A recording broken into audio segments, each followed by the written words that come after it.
morning, everyone. We watched this happen in the United Kingdom. We watched this happen across the United States. And I mean, we've seen this happen in Canada too, but now, again, John A. Macdonald has been entombed. He's boarded up. And I mean, isn't that interesting, right? Great leap somewhere.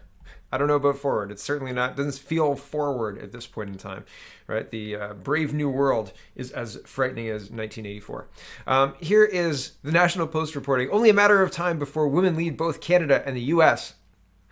It's like the polls, right? Predictive a little bit, maybe. If Freeland takes over for Trudeau, I don't know that she wins. Even with the help that they've received from the media and all of the other help they get, I don't know that Freeland wins. She's very, very dislikable. She's easy to not like. The mom head tilt, the condescending tone, she just doesn't connect with people very well. And I mean, I talk about being out of her depth with being a finance minister, but she is here for a purpose. The purpose is to implement a system. The system is stakeholder capitalism, which sounds a lot like capitalism, but has been proven not to work in the 1930s. And they returned to like the most valuable metric, which is most value, MVP. No, it's not MVP, MVS. Doesn't matter. Kind of does, but not for the purposes of this. Returning to a profit-driven focus means that the company produces something that people want to buy. They sell it at a profit. People get something that they are willing to pay a certain price for. The company is profitable and continues to make things that churn out. It continues to make money and continues to churn out the thing that's needed. In stakeholder capitalism, they get conflicting needs, and these conflicting needs compete for attention or money. And so the product that was being delivered is now being cannibalized to serve other social goods or whatever. And it's necessary to do business to do that with stakeholder capitalism. Now I'm extrapolating a little bit. There's been videos and I've been trying to get up to speed with stakeholder capitalism, but I want people to understand the news is signaling what's going to happen, right? Like the news is like, yeah, this could happen. Kamala Harris, right? Chrystia Freeland, when Justin Trudeau bows out or takes the fall for something, although people have been saying that Freeland is positioned to take the fall for Trudeau, right? Like we'll keep Trudeau and toss Freeland. I don't know. I think she's a key player. I think she's more important than people give her credit for, possibly. Maybe not. She is not very. She doesn't connect well with voters, right? She's not very likable. I don't know that she would be the face of a good face of a full campaign, a national campaign. But the news will spin it as a positive, right? Like think Hillary Clinton, right? Think of how unpopular she was, but she had her followers. She had the diehard people, and she had her people who disliked her there as well, and they were ignored. So that could be the model for Freeland. That said, I don't know if she wins. I don't know if she wins the way Trudeau does, right? Trudeau is very, very divisive, but women really like him, whereas Freeland, not so much, right? And it's a very different dynamic. Okay, I'll leave it at that. This is, and we're going to move into lots of news. This is just, I was having a discussion with my wife yesterday, and I mentioned the interesting Google results when you search these two terms. The first term is powerful black men, and you can see an image of the Google results. And I looked, and yeah, it comes up with a list, right? And it's got their names, fine. But if you Google powerful white men, it's not a list of names. Isn't that interesting? Isn't that an odd thing to note, Google? Right? Like, isn't that strange? I wonder why it's not. In fact, the top listed articles in that search are The Perils of Being a Powerful White Man, Faces of Power, 80% are white, Powerful, Privileged White Men Will Not Win Forever, The Uproarious Laughter and Impunity of Powerful White Men. Jennifer Aniston says, Old powerful white men can't change. Apparently, powerful white men are not supposed to have lists, but powerful black men. This is the search results, and I won't read the list, but 100 greatest African Americans, 29 influential and notable African Americans who helped, the undefeated 44 most influential black Americans in history. What about like Edison, Newton, like people who created the modern world? Ford, right? Like manufacturing, right? We're missing people. There's all sorts of things that are wrong with that. It's very interesting what's happening. Okay. Yesterday, I was talking about how Canada is the only country in the world that has delayed the second dose of COVID-19 vaccines. This is an explainer article that basically is trying to placate any fears about that. Experts say efficacy of first COVID-19 vaccine dose is a game changer, but critics call delay an experiment. Yeah. Duanta Skoronsky, sorry if I got that wrong, was poring over a Pfizer-BioNTech vaccine data on Friday night in mid-December when she had an aha moment. The epidemiology lead at the BC Centre for Disease Control realized that she could correct the data Pfizer had submitted to the U.S. Food and Drug Administration on the effectiveness of just one dose of its vaccine.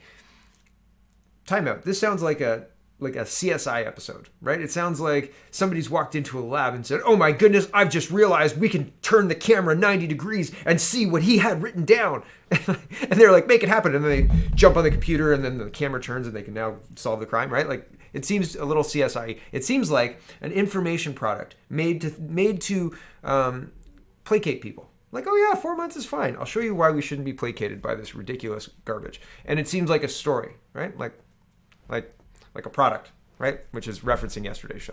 Okay. In clinical trials, Pfizer couldn't accurately determine the efficacy of a single shot because participants had already received their second dose after 3 weeks, and there was no comparative one-dose study done. Scroll down. What we found was that they were underestimating the efficacy of the first dose, and rather than the efficacy being at 52%, it was actually 92%, she said. For us, that was a game changer. The finding led the NACI to change the recommended time between doses of COVID-19 vaccines from 3 weeks to an unprecedented 4 months. Canada is now an outlier in the global vaccination rollout. No other country in the world has delayed second doses up to 4 months, and there is no evidence yet on the long-term effect it could have on immunity to COVID-19. Sometimes scientists say we are venturing into uncharted waters. Others are comfortable with the risk. No, let's not ask Pfizer what they think. Okay, back to this. Or Moderna, whatever. We'll just do what we want with the vaccines because you know what? We know what we're doing because science. NACI says if second doses are stretched to 4 months across the country starting this month, close to 80% of Canadians over 16 could get at least one shot of the Pfizer, BioNTech, or Moderna vaccine by the end of June. The comment from the chief science advisor was most unfortunate, said Sikorsky. I've got that terribly wrong. It did not reflect the careful risk-benefit analysis that went into this decision, and frankly, that is a science and art to be able to do that. It's a science and an art. Oh my goodness. One time I saw atom art where they had put atoms together and made a house, and they were like, "This is atom art." Is that what they mean? You could only see the house with a microscope, and they had moved atoms together to form a very simple looking house with a roof. It's ridiculous. I know. Okay, it's a science and an art. Okay, NACI says its decision to delay the second dose is based on emerging real-world data from Quebec, BC, Israel, the UK, and the US that showed good effectiveness of between 70 and 80% from a single dose of the vaccine for up to 2 months in some studies. Okay, so it starts at 92%, and then it falls down to between 70 and 80%? It seems fake. It seems not real. It seems like the journalist is padding this quite a lot, right? It just seems, I don't know. I've got questions. Here's not Inkless PW. I don't know. He says Canada is the only jurisdiction in the world that has extended the interval of the Pfizer COVID vaccine to 17 weeks. Pfizer guideline is 3 weeks. By complete and total coincidence, the 17-week interval will achieve Trudeau's promise of everyone vaccinated by September. Oh my goodness. It's political? You're telling me it's political? And here, Dr. Gil Layton says, you're 52% protected after the first vaccination. That does not extend beyond 6 weeks. If the second vaccination is given 4 months after, it's like starting again. What an insult to lie to Canadians about this. Trudeau again putting vulnerable lives at risk. And this is in response to Rosemary's tweet, and not the usual Rosemary, Hamukla. And she says, the fact that Canada is the only country in the world changing the timeline on vaccines and second dosage postponed should concern everyone, as Pfizer and Moderna don't recommend it, nor does the American CDC. It's an act of desperation by Trudeau. Yeah, it doesn't look great. This is the same tweet I just read. And here is a January 8th article. And I reported on this because Quebec was extending their doses up to 90 days, which is 3 months, right? 30 days-ish, roughly 3 months. And I said, could we get any studies that say this is a good idea? Could we get any studies that say it's effective at preventing the spread of COVID-19 or anything like that? And I don't even think that exists even in optimal circumstances. But yeah, let's just ignore what Pfizer said on January 8th for what the NACI said after they had their aha moment that Pfizer didn't have, and now they've changed all of the dosing schedules to meet an arbitrary timeline defined by Trudeau. Here's the Montreal Gazette 2 days ago. Pfizer won't sign off on delaying second vaccine dose. Yeah, we don't know what's going to happen. So do you think that if you use a mattress wrong, like if you rip off the tag and then you try and like get the warranty served, they're not going to let you access the warranty? What do you think that Pfizer and Moderna, who are protected legally anyway from any kind of legal action against them if you were injured from this vaccine, what do you think they're going to do if they're like, okay, so you got the vaccine in January and then again in April, and you're concerned that it didn't work, and it in fact didn't work because you didn't use it as directed. So yeah, try again, right? Like, here's the bill for trying that failure, like for failing at that attempt, and now we'll give you the bill for the new doses that you have to actually give via the dosing schedule.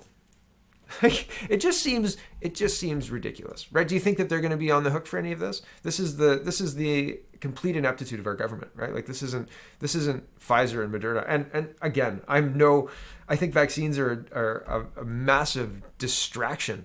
And I think that it's incredible that in this distraction, in order to meet a political timeline, Trudeau is willing to experiment on the Canadian public, right? Like, yes, please, we've got to meet this timeline. So please give the Canadian public the vaccine in a way that is not approved by the manufacturer, has not been proven in data to actually work. But we've got to meet that political timeline. Is that good leadership to you? Like, do you think that that's good? I think that that's not good. I think that that's ineptitude. I think that that's poor leadership. But that's just me. Maybe. It seems like that's just a minority of people. Everybody else seems just fine with this ineptitude. 4 months? Why not 10 months? Let's just have one every 6 months forever. Why? It doesn't do anything, right? Because the vaccine is not meant to relay protection for 6 months rolling. It's meant to be in 2 doses, 21 days apart, and that gives you protection for a year, according to whatever, right? According to the manufacturer. But whatever. Like, let's just do whatever NACI says because, science. Here's Leanna Bell, and she says, how can these doctors suggest pregnant women be next in line for the vaccine rollout? The manufacturers themselves have stated they do not know the risks and advise against it. But here's Michael Warner, sans scary graph, without scary graph, telling pregnant women to get the jab. Irresponsible, do no harm. Okay, so this is Michael Warner, and he's a doctor. It's Dr. Michael Warner, right? And he says, there are millions of Ontarians eligible for phase 2 vaccinations, and it will take months to complete. Some categories below are broad. So what are the categories on the bottom right there is pregnancy. It's the third from the bottom, right? I've seen people who have got the jab who were pregnant and I don't know personally, but I've seen on Twitter. So take that with a grain of salt. But it seems like it hasn't been tested in children under 16, as far as I know. Any of them, as far as I know, have not been tested in children, and it hasn't been tested in pregnant women, as far as I know. Like there haven't been mass studies, and I mean, no wonder. Like who would risk that? It seems that doctors are recommending it now, right? This doctor is anyway. That seems scary. Great apes at San Diego Zoo are the first non-humans to receive a COVID-19 vaccine. Doesn't that seem interesting? The news comes after 8 gorillas at the zoo tested positive for COVID-19 in January. Poor gorillas, man. Poor gorillas. They get vaccinated. Isn't that strange? Are they like an at-risk population? Why are we vaccinating the gorillas at the zoo? Like, what? What? How many had to go to hospital? Were you taking the gorillas to the hospital to save how many went on vents? Did you bring the vents in? Right? Like, did they all go to the hospital in the zoo at the same time? Did they have COVID protocols for the apes? Were they wearing masks? Okay. Any answers out there? UK deaths dropped from April to June without masks. How is it possible with everyone breathing everywhere? Deaths went up in November and December with masks. How is that possible with everyone protected from droplets? It's like they don't work. Interesting observation, man. Interesting observation, right? Isn't that interesting? We have why have family doctors been overlooked in the vaccine rollout? So I was asking this the other day. It was a new Nova Scotia article talking about how volunteers are keeping the testing going, and I'm not sure about the vaccine rollout. I don't know if it's volunteers doing the vaccines, but it seems interesting that they're building a secondary infrastructure. We've got pharmacies and doctors' offices that used to be able to administer flu shots, and because it's COVID, we're building a separate infrastructure. It seems expensive and a poor use of taxpayer money, in my opinion.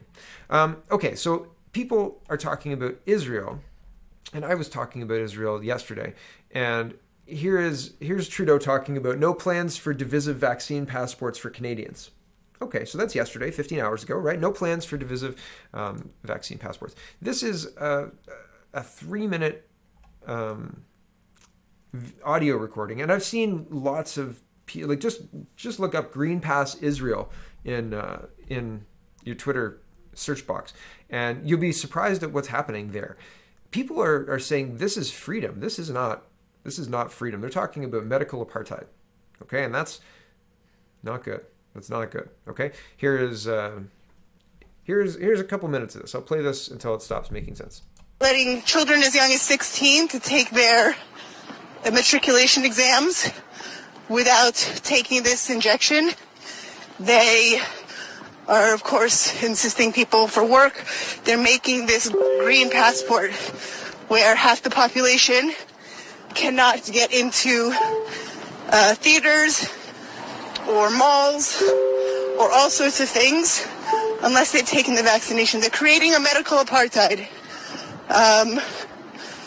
They have now issued, just this morning, they made it that they're allowed to send each person's private medical records to the local municipality so that they'll know who's taken the injection or not.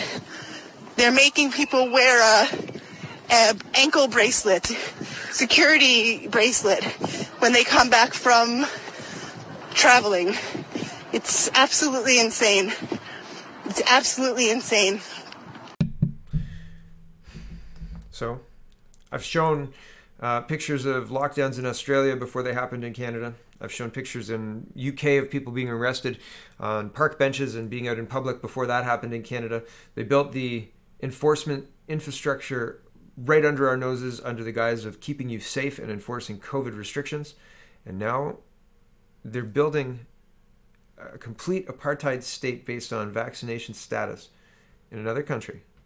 And if you are so arrogant to think that it can't come here, I got news for you. And the news is not that Trudeau says it's not coming here. Because remember when Ontario was going into lockdown nearly a year ago?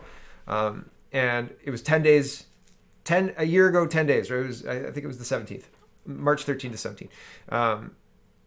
And basically the rumor was no one knows until everyone knows, right? No one knows until the trap's gone, and it's too late. You can't undo the lockdown then, right? You can't lobby out of it then. Nobody knows until everybody knows. No plans for divisive vaccine passports for Canadians, Trudeau says. You'll excuse my skepticism, but I'm very skeptical. Very skeptical. Here's Ryan Turnbull moving into lockdowns. Enjoy it while it lasts, says Ryan. He's an MP, Liberal Member of Parliament for Whitby. Modelling warns another mass lockdown may be needed to control Ontario's looming third wave. Irresponsible. This is the Toronto Star reporting this. Here is, yesterday, Mississauga had a city councillor had a city council meeting, and city councillors were expressing frustration as Peel's top doctor completely removes any credibility he has left. Completely removes it. Here's a quote from the meeting. It says, quote, "We've got kids back into drugs who are off them, teachers taking days off because of stress, and business owners who don't know why other cities are open but not us. People don't believe you anymore, and they don't want to," Parrish told Lowe. And Lowe is the top doctor in Peel and driving the continued lockdowns there. This meeting actually took place last week on the 3rd, Wednesday, but it's very it's worthwhile reading.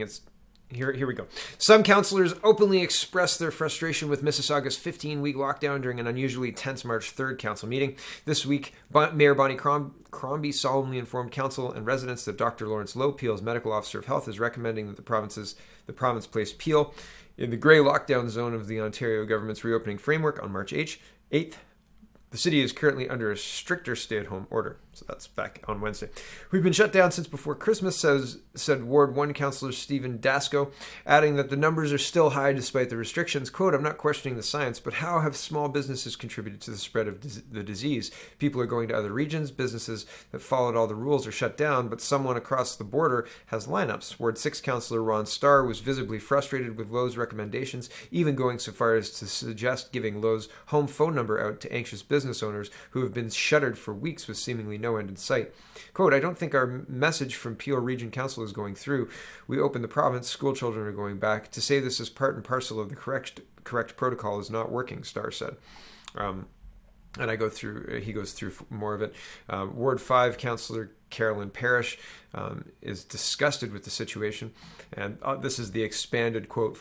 I read part of this quote earlier. She says, I'm just as disgusted and fed up as Starr is. We've been shut down since November 23rd and we're being brought to our knees. We've got kids back into drugs who are off of them, teachers taking days off because of stress, and business owners who don't know why other cities are open but not us. People don't believe you anymore and they don't want to, Parrish told Lowe, adding York Region is in the red zone despite having similar numbers. Quote, you can't be a perfectionist and you have to take a certain amount of causality. Parrish said that although the hospitals are coping with the crisis, she's hearing too many stories about people being denied preventative health care because COVID is taking priority over all else. Someone with a mole that looks funny can't get an appointment because their doctor won't see them and will only talk to them over the phone. People are going into Halton and moving around. I beg you on behalf of the people and the kids who are suffering terribly and have no sports or friends or anything they can take joy in. Mayor Crombie seemed visibly saddened by the situation, said that while she understands Lowe's concerns, she fears lockdowns are being normalized. Quote, lockdowns are now normalized. We've been locked down for 15 weeks. How long will this go on for? How many people will need to be vaccinated? Can we not treat this as an acute condition? She asked Lowe. Can you maybe reevaluate the numbers every week? People can literally cross the street into Oakville to visit their businesses. Are these numbers a blip? If so, can Mississauga reopen before Brampton? This feels punitive for us. It feels punitive for everybody. They need to open this. They need to open the city. It's unbelievable what's happening. Ryan O'Connor says after 1 year, it's unnecessary automatically defer to Ontario's medical officers of health. Their public health officials. A healthy democracy debates when officials are wrong. Closing gyms and kids' sports with no evidence that this contains viral spread ought to be debated. I think so. Our democracy demands on it. It demands it, doesn't it? And it's very interesting how comfortable people are just shutting down and ignoring any dissent and ignoring anybody who is concerned about this. This plays like propaganda. Lab scientist Sandy Schopels, sorry if I got that wrong, we'll never forget the dismay of discovering Alberta's first case of COVID-19 1 year ago today. Read more about the journey Sandy and the team at Alberta Precision Laboratories have been on since hunting the ever-changing virus. Just propaganda. I say full-blown propaganda rollout. It's like we're participating in the society that the Hunger Games was written in. This is complete and total madness. Can you give an all-cause mortality in Alberta for the last 5 years? Then watch the video again. Stop spreading fear. It's frustrating because people buy into it. And then, good luck having normal society when half the people are worried that the other half are illness spreaders, right? It's more divisive than anything else that's happened, and it's been quite divisive in Canada the last 5 years. Here's another interesting situation. This is out in Saskatchewan. Public Health here for the third time, brought the cops this time. Not even sure if the boss got a ticket because I stormed out and went home after I finished yelling at them. If you were satisfied with what you saw the last 2 times, why are you back? So it's interesting. They're finding all of this COVID-19 on farms and food production. Concerning. Pay attention to it. Brantford MP, I see the exploitation of this. The pandemic and vaccine rollout are being exploited for political purposes. Very interesting. People are, the facade is falling away, but people who are not retiring, they don't want to rock the boat because they'll be blacklisted, right? So this is the Brantford Expositor. And so I'll read this. The COVID-19 pandemic is being exploited politically and will be over when the public demands it, Brant MP Phil McColman said Friday. Speaking Friday at the annual MPP fireside chat organized by the Brantford Chamber of Commerce, McColman recalled a recent conversation with a constituent. Quote, he said that he and his wife lived in fear for about 3 months before they started to look at the pandemic differently, he said. Then their instincts started telling them something else was going on. I've reflected on his words because this is a grassroots person whose instincts are making him wonder what else is happening. McColman isn't seeking re-election and acknowledged he feels free to express his opinion. Quote, I see the exploitation of this. The pandemic and vaccine rollout are being exploited for political purposes, he said. What it is specifically, I can't tell you. But listen to your instincts, watch what's happening, and listen to what people are saying. He said Canada needs a more fulsome discussion on how the pandemic has been managed with increasing centralization of power by the federal government. I agree. Are we going to get it? Not when the only people saying that are being silenced and removed from the party or are retiring. So good luck. Fingers crossed. I don't know. Here's a study out of Massachusetts. 250 Massachusetts districts compared 6 feet versus 3 feet distancing and finds no difference in the case rates as presented. At the official Twitter account of the Massachusetts Department of Elementary and Secondary Education. So things are changing. They don't have the data to back this up. And the longer this goes on, we're accruing more real data to say the things that you're saying don't actually jibe with reality. Either you lied or you made it up in a misguided attempt to make people feel better like they were doing something. But that's still lying. Doesn't matter. The MET has 44,000 officers. They interact with all sorts of people on a daily basis. Not one died of or with COVID. Same with supermarket workers. Strange, isn't it? This is in the UK. This is London. So the Metropolitan Police, freedom of information. It says how many police officers have died in the front line in England, Scotland, and Wales due to the coronavirus this year. This can be statistics provided in a table format and should include a category for ethnicity. Please note that the response is in relation to MPS officers only. We do not hold data for the whole of the UK. I have been advised that there have been no deaths of frontline officers in relation to the coronavirus. So, yeah, that's interesting. Right? Isn't it like police officers are on the front lines of this? They're interacting with people daily, but not one died or with, not one in the Metropolitan Police died of or with COVID. Isn't that an interesting statistic? I think that's worth noting, right? Renfrew County paramedics see increase in opium overdoses as purple and yellow fentanyl are circulating. I'm very interested in this. In Guelph, 2019, opium killed 7 people. In 2020, we had a safe injection site. I think we had a safe injection site in 2019 as well. But in 2020, the number of opium deaths doubled to 15, more than double. And I think that this is an interesting statistic because, it seems like in 2020, until just about the end there, opium killed more in Guelph than COVID-19. So that was an uncomfortable statistic. And I think that it's interesting. We're talking about missing cancer diagnosis because of COVID-19, and we're missing early having a mole looked at, which is also cancer diagnosis. But any kind of preventative treatment is being stopped for fear of COVID-19. But the casualties of this it's going to take a little bit of time, but it's going to catch up, and it's going to be bad. It's not going to be good. And I think that it's interesting that we're ignoring these other preventable things. And this article goes through how to do drugs safely. Like if you're going to do opium, make sure you're doing it safe. Like, okay. The idea of a safe injection site, like the word safe implies safety, right? So I think that it's maybe like rename the injection site. Like it's not exactly safe. Like it's not safe to inject opium into your bloodstream because that could probably kill you, right? Like if you do that too much, it'll kill you, and it's not safe. Anyway, I think that it's interesting. On one side, it's being advertised as safe. On the other side, the singular focus on COVID to the exclusion of all other health, including preventative things like opium or smoking. How many people does smoking kill a year? Is it more than COVID-19? I think so. Yeah, they haven't banned cigarettes, have they? No, just got to lock down in your home, man. You could get COVID-19, but make sure you get your cigarettes. Have your fourth hamburger of the day. Sure, no problem. That's fine. We're not gonna speak about any of those health issues. And I'm not saying that we should be using draconian health measures to manage smoking. Like, we shouldn't be doing that. We shouldn't be using draconian health measures to manage COVID-19 either. That's the point. Here's Stephen Taylor. He says, should this minority parliament hold the Prime Minister in contempt for misleading it about what he knew about the Vance allegations? We have the votes. Will Jagmeet show his supporters that he runs his own party?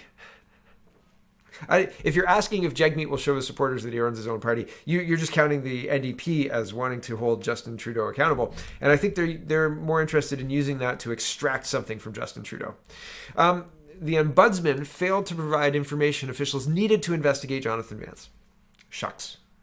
This is going to be the same thing that happens to we. Speaking of we, I'm going to move it up because I think this fits here. This is going to be the same thing that happens to we. We had an opportunity to deal with this situation, but unfortunately the opportunity passed us by because of reasons. The reasons are either incompetence or it would have made Justin Trudeau look bad. Probably the second one. And, don't ask too many more questions about it. We're moving on. And yes, of course, Justin Trudeau has confidence in Saijan. Of course he does. Is there a question, right? Justin Trudeau attempted to shift questions away from his government and onto a former military ombudsman, saying officials could not investigate an allegation of sexual misconduct against former Chief of Defense Staff Jonathan Vance because the watchdog would not provide further information. Quote, the ombudsman did not provide sufficient information to the officials in place to be able to follow up on those allegations, the Prime Minister told reporters Friday in Ottawa. Mr. Trudeau said that he has not lost confidence in his defense minister. Case closed. Sorry, the ombudsman failed to act, and it's his fault. Despite the fact that the ombudsman testified that when he brought evidence in the form of an envelope and he pulled it out of his pocket to give to Saijan, Saijan had his fingers up and arms up and stepped back from the table. Whoa, man, I don't know about this. And he also testified that he had actionable intelligence. No, because he said, no, I couldn't go move forward with it because the person didn't want to move forward with it yet. But what was shared was, I can't remember the question. Actionable was asked. I don't know if he was saying that he didn't think it was actionable at the time because he didn't have the person's permission to move ahead with it. But regardless of all of that, very interesting. That total confidence in the in this situation. Total confidence, right? So I fear that this is going to be exactly the same thing. So much time has passed. We can't possibly get to the bottom of this. We didn't have the information at the time. Not our failing. It's the ombudsman's fault, right? Shucks darn. Next time we'll get him, right? Gosh darn it, right? Jesse Brown says, it's all coming out. We Charity did not just sell the same development projects to multiple donors, reports at Business. They also grossly overrepresented the cost of projects. So where did the extra money go? Same issue, Jesse. Same issue. Remember when they were shredding documents last year? Remember the big shredding trucks and they moved out and we no longer exists and all that stuff? I think the Kielburgers are going to be testing to see if Parliament will actually send the Sergeant-at-Arms to lock them up, right? That'll be interesting. Andrea Horvath's New Democrats are unveiling an ambitious climate plan that would ensure all new vehicles sold in Ontario are electric by 2035, the Star has learned. Yay! Can you wait? Somebody on Twitter, I think I've got this first. Question, if everybody's driving EVs, electric vehicles, and it was a long weekend, how long would the lines be to juice up your cars? I'm thinking of all the cars that fill up with gas on long weekends lined up at gas stations. Filling with gas takes minutes. Electric charge. So what do you think happens? Dan McTeague, and he's a former MP, he says, Canada would face a massive blackout. But here's something municipalities who push banning ICE vehicles haven't thought through yet. What happens when gas taxes plummet? Raised this with the town's mayor. He was speechless. I was the one who initiated the idea of the gas taxes to cities. So cities get a lot of revenue from gas taxes. Once the gas taxes are zero, guess what? They will start taxing electricity, right? If you're using electricity to gas up your car, you've got to use that.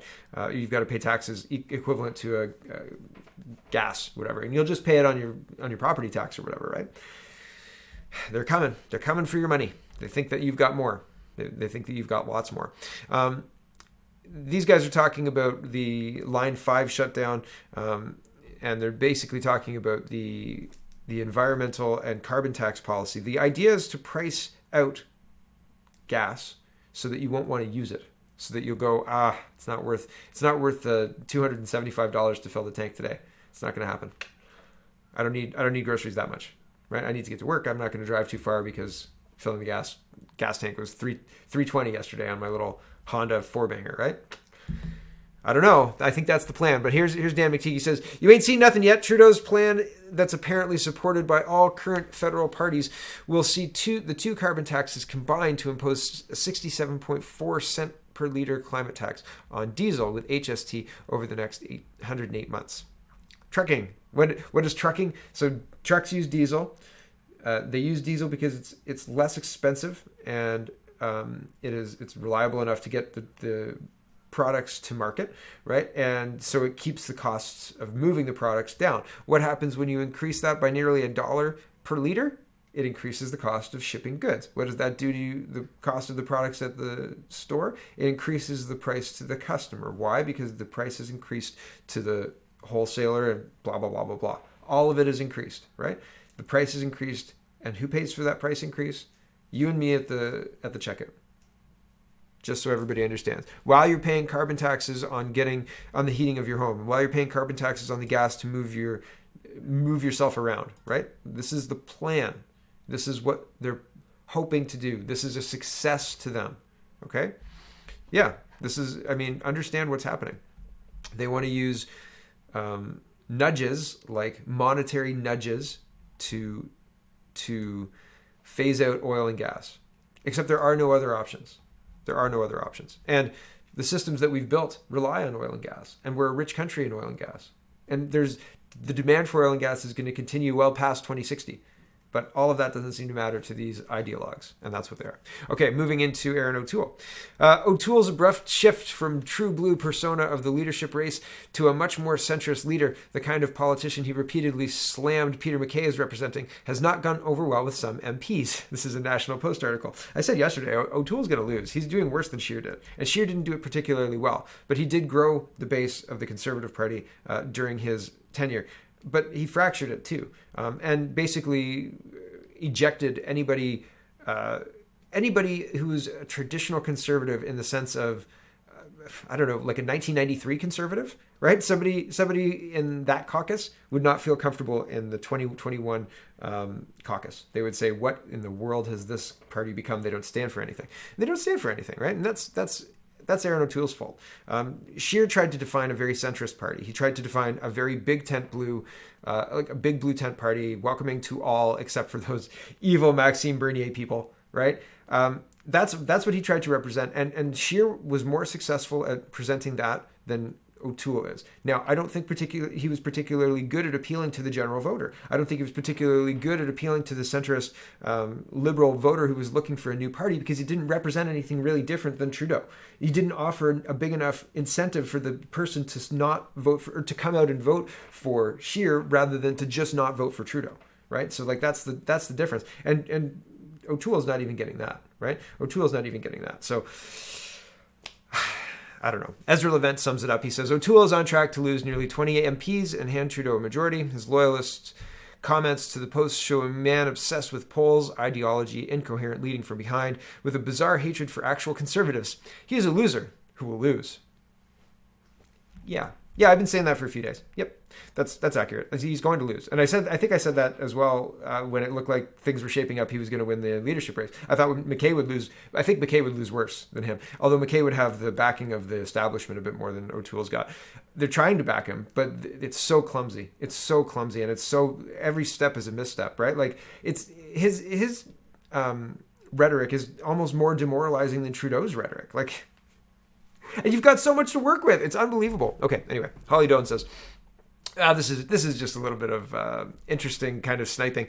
Holly Doan says, we're increasing our vigilance with experts who appear in all of our stories and programs requiring the same live on-air disclosure for any ties or conflicts with an issue being discussed, except when they don't. And here's Amanda Alvaro with Vasi Kapolis. Like, all of these people are liberal fixers, and they give Miss Alvaro a lot of time. She's a wee acolyte too. She worked with the Kielburgers, and she was all all over the we thing. She was like, oh, well, they didn't mean to. Everybody really meant well, right? Yeah, sure. How many times did you sell multiple projects that you know of, right? Mm-hmm. Oh, I wasn't aware of that. I thought it was all above board. Mm-hmm, sure. CBC Journalist Standard and Practices states pundits must adhere to a code of conduct. Opinions not misrepresent other points of view. CBC corrects fuel tax libel. And lobbyists on CBC panel failed to disclose conflicts. Yeah, there's a lot of these examples all through the 2019 election, all after, even during SNC Lavalin, with Jody Wilson-Raybould referencing Katie Telford saying, we'll get all sorts of everything written for you to make this above board, right? Like all sorts of experts will weigh in and say, this is exactly what the Attorney General is supposed to do, and giving a DPA to SNC Lavalin is the right move for Canada, right? Like, yeah, it's all productization of an information product meant to make Canadians comfortable with what's happening in Ottawa. That's what the PR is. That's what all of this stuff is. That's what the vaccine distraction news stories are. It's all to placate people and not get too deep in the weeds of the loss of our civil liberties. Because if we start talking about that, man, that's something that won't get silenced easily. But if you never acknowledge it, if you never talk about it, people never talk about it, right? And they don't talk about it. Ontario government memo hints at possible teacher education worker layoffs. When your enrollment goes down, the money coming in via taxes goes down. And if people take their kids from like the public board to the Catholic board, then the money moves with them, moves with the student. But you can't take your kid and like get the $12,000 or whatever from the education, from the taxes that you pay. I think it's 12,000. Somebody referenced that number to me the other day, so I'm using it. But roughly $12,000 per year. You can't take that and apply it. I don't think you can take it and apply it to a private school. If you can, let me know. That'd be interesting to know. Or say you want to put them in a homeschool, right? Like say you want to put them in a religious academy or something like that, like a Christian academy or something.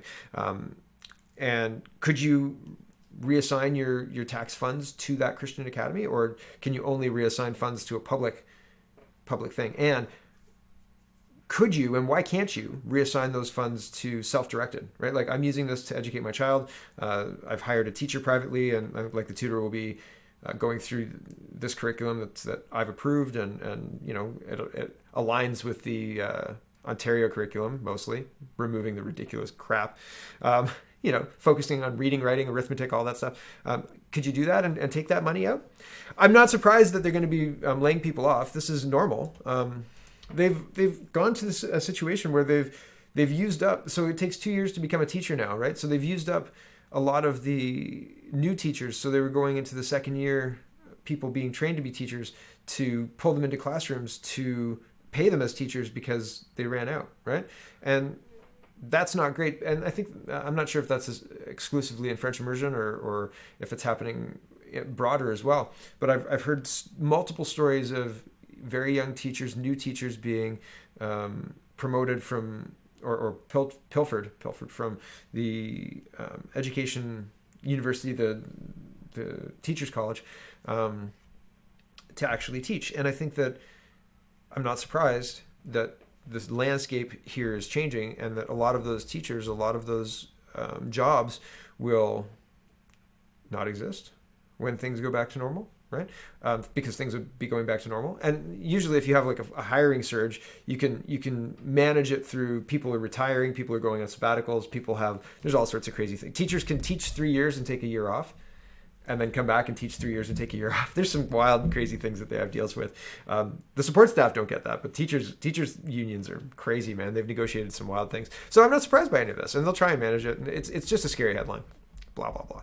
Anyway, something to mention. The tow truck cartels. There's still, remember the parliamentary investigation that I talked about the other day? Doesn't matter. 2 more Toronto tow trucks torched in ongoing industry turf war. Man, who's running this thing, right? Is there like an OPP officer sitting behind a desk with mirrored sunglasses, chewing on a cigar, with tow trucks, names of tow truck companies on his wall? And he's like, I'll get them. It's a bad Canadian drama, right? Flashpoint was a good Canadian drama. This is like the tow truck drama. That's terrible, right? Terrible. I can't believe this is ongoing. I can't believe that we can't get a handle on this. Tow trucks? It's a lucrative business, Mark. I know. This is a Liberal MP, Mark Garrettson, and he is trying to attack an MPP, Tony Hillier. So this is an MP attacking an Ontario MPP. And he says, Hillier has been charged under the Reopening Ontario Act. That hasn't been proven in court. Like that ticket's going to court. And Hillier was charged. He wanted to test the law specifically, so he got that charge on purpose to test the law in court. Because he doesn't think it's going to stand up. And he says, and suspended by Twitter for peddling falsehoods. Randy's still active on Twitter. He also happens to represent Kingston north of the 401. As Kingstonians, we should all be outraged over his conduct. So he lives in Kingston. That's the reason he's attacking Randy. But I think that it's funny that we've got a situation where MPPs are not pointing out, and I mean, I bang this drum a lot, but not pointing out the loss of our civil liberties, and they're instead focusing on creating a straw man, a different argument to attack than the one that was being made by Mr. Hillier, right? In getting the ticket to charge or to challenge the law, he's saying Hillier is making a statement, a legal statement that says, I think this is invalid and I don't think it'll stand. Instead of engaging in that argument, Garrison uses the charge to prove his correctness. And a lot of low information voters, people who aren't interested in digging more into what the reality of this is, will just take this at face value. Like there's 1.3 thousand people who like this, who think that, yeah, good argument, man. And I think poor argument. You're not even engaging. You're not even getting into the ring to engage in the argument. And that's not how it's supposed to be done. I understand that's how it's done sometimes, right? You politicize as much as possible and leverage mistakes, etc.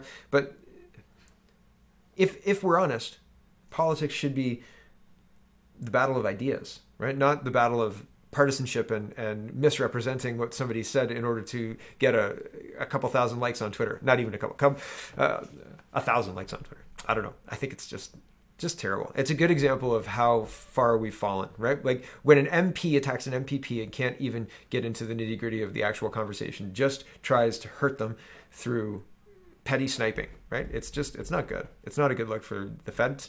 It's not a good look for the Liberals. Not a good look for this guy personally. Lame. Okay, last thing. The Pope's in Iraq? What? Why is it? I mean, is that good? Is that bad? I need to look into this. I don't know why the Pope's in Iraq. This is distracting. Yeah, I don't know why the Pope is in Iraq. It seems like they seem happy to see him. I don't know what's going on. My dad said yesterday, he said, I went over to my parents' house we have dinner every week there, and my dad said, "What's the Pope doing in Iraq?" And I said, "What? Why is he in Iraq?" And I was so thrown off. I hadn't heard anything about it, so I looked up the Pope's in Iraq, and this is what came up, and I was like, wow. Why is he there? So if anybody knows anything or has any good likes about what's going on with the Pope in Iraq, that'd be cool. I know very little about it, and I'm intrigued. Like this has got to be history making, right? There's this big story here. What's going on with this? Thanks for watching, everybody. This seems crazy, doesn't it? I don't know. And they seem so happy, right? Yay. Anyway, thanks for watching, everybody.